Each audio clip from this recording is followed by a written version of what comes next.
Yo, this is Deontay the Bronx Bummer Wild, the WBC heavyweight champion of the world. And I'd like to give a big shout out to CJ Goodfellow from Sports TV. Bomb Squad, baby.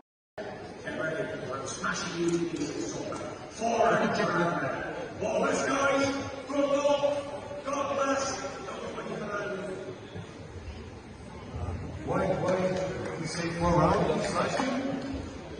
What do you think? I love my opponent on Tyson Fury. It's great guy. Yeah, I love Tyson. Hey Tyson, where are you?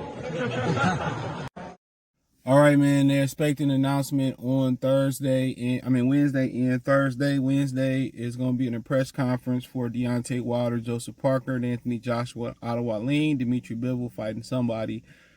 Also, it's rumored that a few other guys like Frank Sanchez, Big Baby Melon in separate fights could be on the card with Daniel Dubois. And I think Daniel Dubois is supposed to be fighting Big Baby Miller or something like that. So Frank Sanchez is fighting somebody else as well. That's just rumored. But for sure, tomorrow's the press conference with Wilder taking on Joseph Parker. The main event is Ottawa Wallin taking on Anthony Joshua.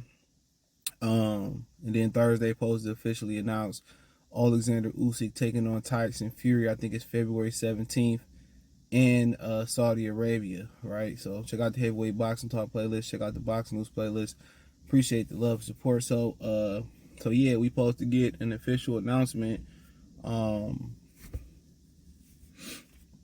Wednesday and Thursday. Now, first off, I mean, at the end of the day, it'd be nice if we, kind of got a timetable when we see Wilder and Joshua actually fight. I think the way boxing has been going, I think most people might believe that, they might fight in separate bouts and then still may not fight each other afterwards. Now, I think, both could be on upset alert, to be honest.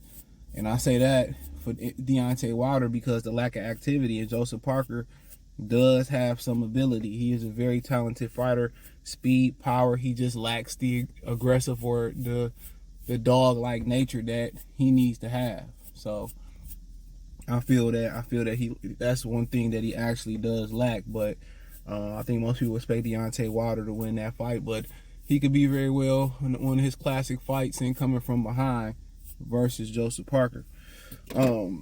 But I expect him to catch Joseph Parker and get it over with. But Wilder just ain't had the round. So when you ain't been fighting, you can be sparring and hitting the pads and working out all you want to. Excuse me. He just simply ain't fought enough, to have, to feel like, well, he definitely gonna win. I mean, most people gonna feel that way because they don't understand the importance of activity. You know what I'm saying? You need that activity. So if he do lose, it's going to have a lot to do with his lack of activity, okay? So I'm not saying he will lose, but his lack of activity, and that was a fight that was supposed to happen years ago. You know what I'm saying? That's a fight that was supposed to happen many, many years ago. And it was supposed to happen when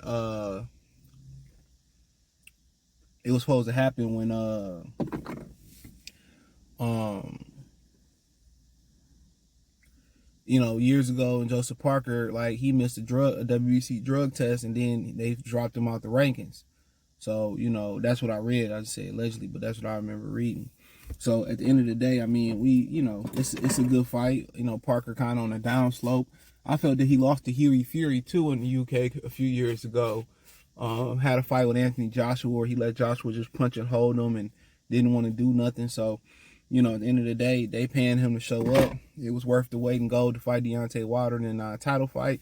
And I don't really see the press conference being anything explosive between Wilder and Joseph Parker. It might be more explosive and more things going from Wilder to Joshua and Joshua to Wilder, but maybe Wilder just might want to be nice to him because he want to make sure Anthony Joshua get a deal in play. Now, they might already have a deal signed in pencil, or maybe have a deal in play already, whereas, if they win, they'll go ahead and fight each other. So if that's the case, then you might see some poisonous darts thrown from Wilder to Joshua. Now, Wilder's still been talking about how he want to sit at the table with Anthony Joshua so they can hash out a deal. You got to remember, too, Showtime wasn't really fucking with Deontay Wilder. That was the problem. They was tired of paying the high-ass alleged $20 million minimum, and they was probably taking losses or barely break it even, and it just didn't make business sense. They was tired of doing business with the Charlo, especially Jamal Charlo, to be exact. So at the end of the day, he pretty much needed this deal, and so did Eddie Hearn. When Anthony Joshua lost the belts to Alexander Usyk, he lost a lot of leverage. He lost a tremendous amount of leverage. That's why Anthony Joshua started crying and went into that outrage after he lost to Usyk the second time. So to be honest, to make the type of money that they probably going to be making for this fight, they really needed Saudi Arabia to step in. And they needed Usyk and Fury to bullshit a little bit, and they needed Ngannou to do what Ngannou did. That opened the way where Fury couldn't be healthy enough for February 23rd, opened the door for Joshua and Wilder to fight. December 23rd, opened the door for them to fight December 23rd. So that is what it is. Now looking at the Anthony Joshua Otto Wallin fight, I know why they picked Otto Wallin. He ain't the biggest puncher. That way they just tell AJ to stay on his feet and AJ can win. But to be honest, Otto Wallin can box, and I won't be surprised if he technically win this fight, but then get robbed trying to fight old buddy. So yeah, I can definitely see Otto Wallin, technically winning the fight. They could have picked Zhang. I think Zhang was too much of a threat for Wilder or Joshua because he can punch. So they want to make sure, they're able to lead these guys to pasture. They can get to the fight and they can make the real money when they fight each other. So yeah, with Zhang, I just think he was too dangerous of a fight. I told you my favorite heavyweight fight to watch on paper was Zhang versus Deontay Wilder. Two big heavy punching guys, especially with Wilder's lack of activity. But I think Otto Wallin can go in there and do some real damage. They had to pick an opponent that was a step up from the last opponent. Anthony Joshua had to fight somebody that was formidable.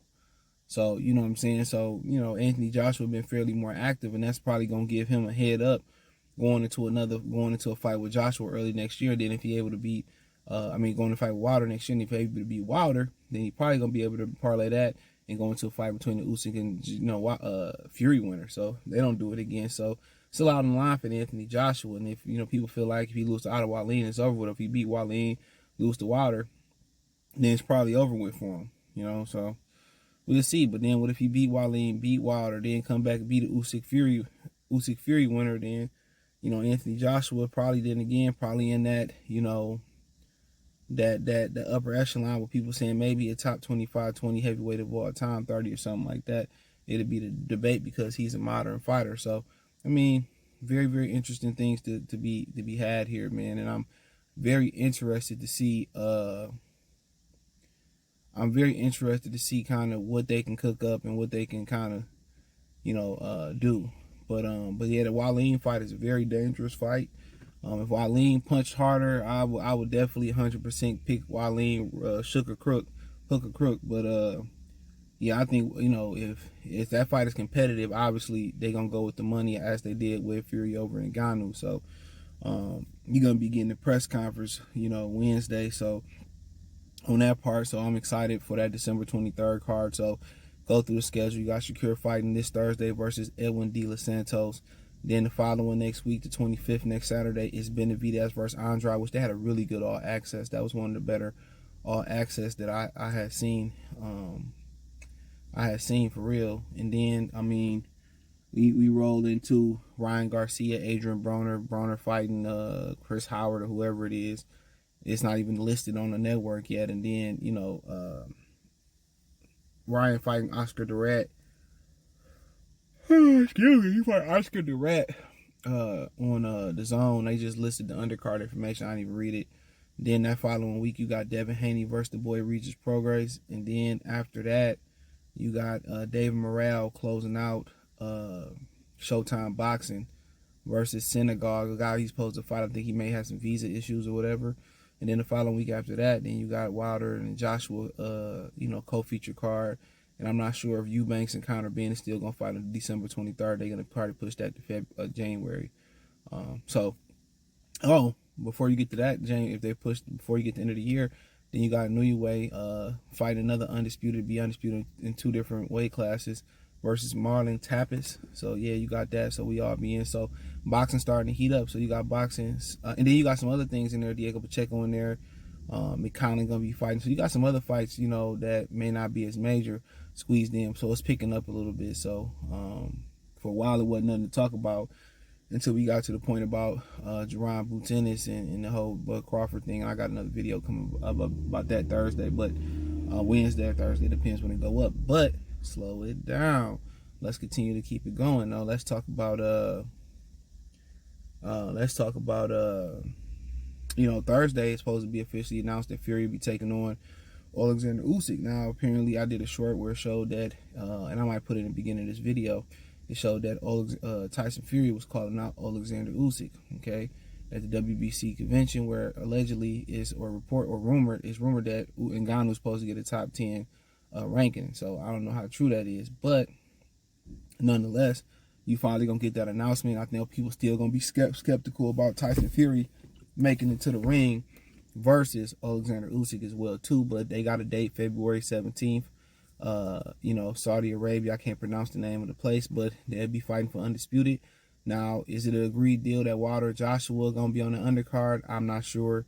I have heard nothing about that, but I do think if they do Wilder and Joshua, they might want to squeeze that in before Ramadan or maybe after Ramadan, and how little they do actually fight. So I'm excited. Usyk, he said he was ready for December 23rd. Remember, Fury was like, he got no choice but the contract. He fight December 23rd. He better fight. And then he the one to end up getting beat up versus Francis Ngannou and got to push the fight back. So until they in the ring, then I believe it. But it's really an interesting fight stylistically wise. I know it ain't the most luxurious fight or most sexy fight.